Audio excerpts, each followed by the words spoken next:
ఆశీర్వచనము, ఆ తర్వాత కంకణదాలకు ఉపచార పూజా కార్యక్రమాలు, స్వామిని వేక్షేపం చేసేసుకొని స్వామికి పుణ్యాహజనంతో ప్రోక్షణ, ఆ తర్వాత స్వామికి అర్ఘ్యపాధ్యాల ఆచమనీయాలన్నీ కూడా ఇవ్వడం జరిగింది.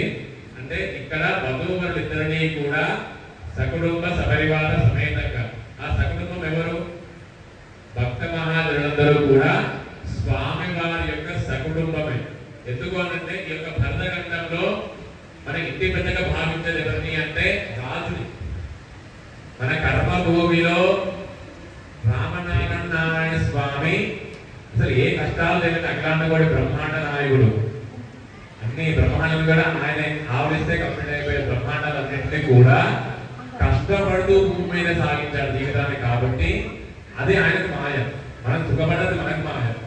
వినాయకుడు జరిగిన నాకు ఈ సంవత్సరం ఎటువంటి ఇబ్బంది జరగలేదు, ఆఫీస్ లో అటెండ్ చేయకుండా బిజినెస్ కూడా ఎటువంటి ఇబ్బంది లేకుండా జరిగింది అంటే అది మనకు మాయ. కానీ భగవంతుడు కష్టపడితే భగవంతుడికి మాయ అన్నమాట. ఆ విధంగానే మాయా మానుష రూపకంగా ఉన్నటువంటి శ్రీమన్నారాయణ స్వామిని పర వ్యూహ విభవ అంతర్యామి అక్షారూపం, ఈ విధంగా మనం భగవంతుని కొలుచుకోవచ్చు. పర అంటే స్వామి చూడాలి అంటే చూడవచ్చు. పర అంటే తీర్థం మీద పడుతున్నటువంటి నారాయణుడు, వ్యూహ నారాయణ స్వామి, విభవ నారాయణ స్వామి, పర వ్యూహ విభవ అంతర్యామి, మనలోపం ఉండే నారాయణుడు, విభవ అంతర్యామి అక్షారూపం. మనం ఎవరిని చూడగలుగుతుందా? భగవంతుని. ఆ ముందర 4 రూపం చూడలేము, మోక్ష రూపంగా కానీ లేకపోతే ధ్యానం.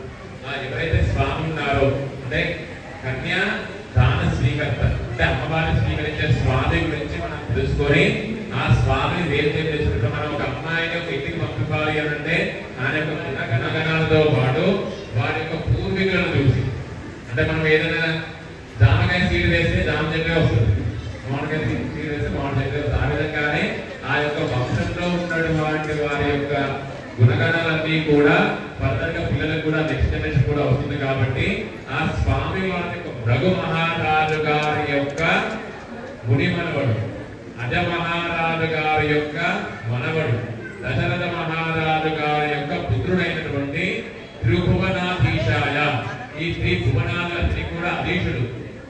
మామూలుగా నారాయణ అంటే అఖిలాండకోటి బ్రహ్మాండంగా అన్ని భువనాలు కూడా తెలుసుకోవచ్చు. రాముడు ఎందుకు త్రిభువనాధీశాయ అన్నారంటే ఆయన చెప్పినట్టుగా మాయా మాట రూపంలో పూజలు ఉంటారు. కాబట్టి అప్పటి ప్రకారం 3 భువనాల వరకు కూడా యుద్ధం చేసేందుకు శక్తి ఉండదు. కాబట్టి త్రిభువనాధీశాయ అఖిలాండకోటి బ్రహ్మాండ నాయకాయ, అంటే నారాయణ స్వరూపుడు కాబట్టి అఖిలాండకోటి బ్రహ్మాండ నాయకాయ, తత్వాతీతాంతమూర్తయే సూర్యవంశ పావనాయ, ఆ సూర్యవంశాన్ని పావనం చేయడానికి ఉద్భవించినటువంటి ఇక్ష్వాకు వంశాన్ని ఉద్భవించినటువంటి శ్రీ రామచంద్ర వర్మనే సాక్షాత్ నారాయణ స్వరూపో వరాయ. ఆ విధంగా రాముడు మాత్రమే నారాయణ స్వరూపుగా ఇక్కడ కన్యాభినే వరాయ, కన్యను అర్థించేటువంటి వరుడు, కన్యను అర్థించే వరుడు. అంటే అడుగుతున్నాడు సీకింగ్, మాకు అమ్మవారు కావాలి అని చెప్పేసరి. ఇక్కడ లక్ష్మి ఉంటేనే నారాయణ గౌరవం. లక్ష్మీ నారాయణ అంటే ఉంటే నారాయణ ఎవరు చూసుకోలేదు. లక్ష్మీ అమ్మవారు అంటే బయట పక్కన ఉంటేనే హస్బెండ్కి ఏదైనా గౌరవం. కాబట్టి ఆ విధంగానే అమ్మవారిని కన్యా స్వీకర్తగా వచ్చారు కాబట్టి అమ్మవారిని స్వీకరిస్తానని చెప్పి తనకు వంశం గురించి చెప్పాడు అన్నమాట. తర్వాత సీత అమ్మవారి ప్రభలం. ఋతుసారవయంతం గోబ్రాహ్మణే భ్రష్మం భూతో ఋషాగాధ్యాయి ఆంగీయ సామాన్యాస గౌత్రయార్య పవనాంత గౌతమ గోత్రోద్భవాయ స్వర్ణరో మహారాణ పరమణోనప్తి ఋతుసారవయంతం గోబ్రాహ్మణే భ్రష్మం భూతో ఋషాగాధ్యాయి ఆంగీయ ఆయాస్య గౌత్రయార్య పవనాంత గౌతమ గోత్రోద్భవాయ స్వర్ణరో మహారాణ పరమణ పౌత్రీ ఋతుసారవయంతం గోబ్రాహ్మణే భ్రష్మం భవతు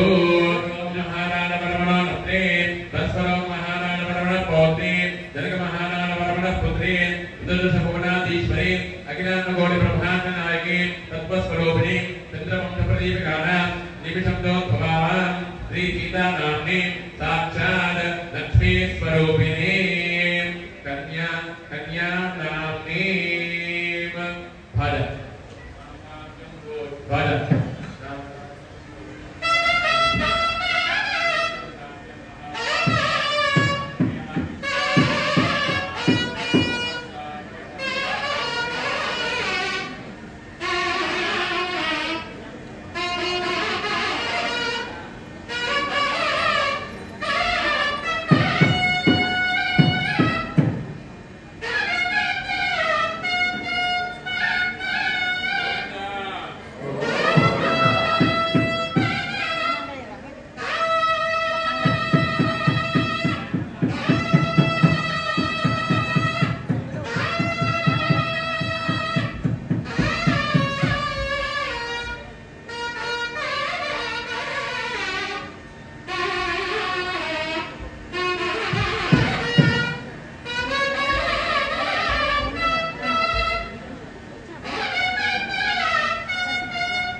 అన్ని టెంట్స్ వేసారు ఫస్ట్ టైం.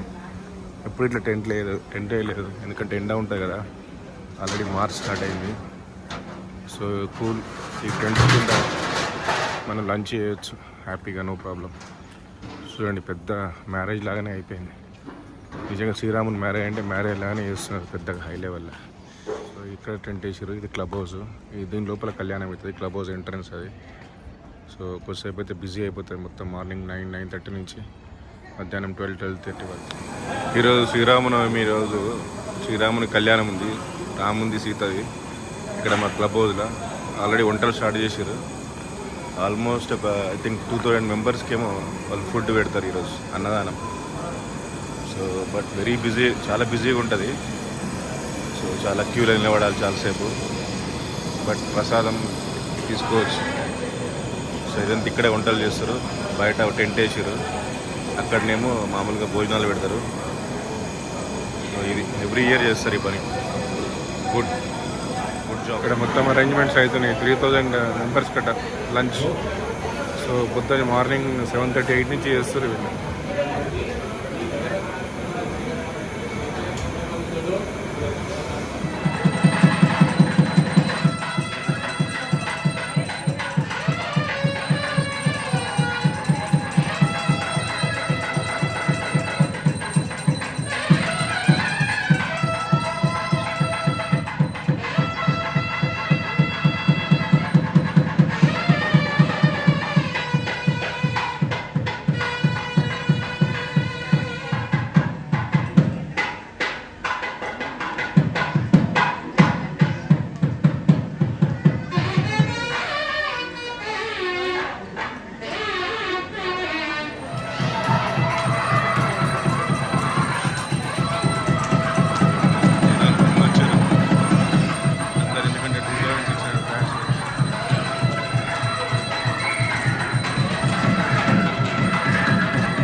లంచ్.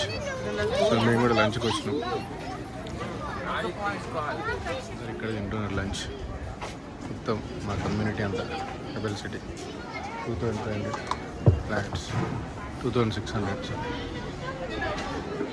మేము కూడా ఫస్ట్ టైం తిన్నాం ప్రసాదం. ఎప్పుడు లైన్ ఉంటుంది, బట్ ఈరోజు బెటర్ ఆర్గనైజ్ చేసారు. కొంచెం మల్టిపుల్ కౌంటర్స్ పెట్టి, పెద్ద టెంట్లు పెట్టి పైన మంచిగా. సో రాగానే 5 minutes లోపల అయిపోయింది మా లంచ్. దొరికింది. ఇక్కడ కూడా కౌంటర్ పెట్టారు. మేము ఆ కౌంటర్లో తీసుకుని ఇక్కడ ఫిల్అప్ చేసుకున్నాం ఫుడ్. మేము ఇక్కడ కౌంటర్లో తీసుకున్నాం, పోయి వేరే ఫిల్అప్ చేసుకున్నాం మళ్ళీ. సో హౌస్ కీపింగ్ వాళ్ళకి, సెక్యూరిటీకి, అందరికీ ఈరోజు లంచ్ ప్రొవైడ్ చేశారు.